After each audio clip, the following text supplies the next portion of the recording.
नमस्कार विद्यार्थी मित्र हो, आज आपण अगदी सोप्या पद्धतीने वर्ग काढणे शिकणार आहोत। आपल्याकडे संख्या दिलेली आहे बघा, 111चा वर्ग, 1111चा वर्ग, 11111चा वर्ग। आणि अशा वेळी आपण वर्ग कसा काढणार, जेव्हा आपल्याला संख्येमध्ये एक हा परत परत दिलेला असतो। तर बघा मग पहिली संख्या आहे, यामध्ये एक 3 वेळा आहे, म्हणून आपण काय करणार, याचा वर्ग काढत असताना उत्तर चढत्या क्रमाने लिहिणार 1 2 3 आणि परत आता उतरता क्रम घेणार 2 1, म्हणजे आपला 111चा वर्ग आलेला आहे 12321।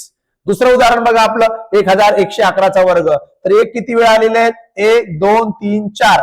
आपण 1 2 3 4 लिहून घेणार, चढता क्रम आता उतरता क्रम लिहिणार 3 2 1। अशा पद्धतीने याचाही वर्ग झालेला आहे। पुढची संख्या आहे आपली 11111। बघा मग एक किती वेळा आलाय, 1 2 3 4 5। आता आपण अंक लिहिणार चढत्या क्रमाने 1 2 3 4 5। आता उतरता क्रम 4 3 2 1। अशा पद्धतीने जर का एक हा अंक परत परत आला तर त्याचा वर्ग कसा काढायचा आपण शिकलो आहोत। समोरचं उदाहरण विद्यार्थ्यांसाठी आहे, याचे उत्तर तुम्ही कमेंट मध्ये नक्की टाका। धन्यवाद।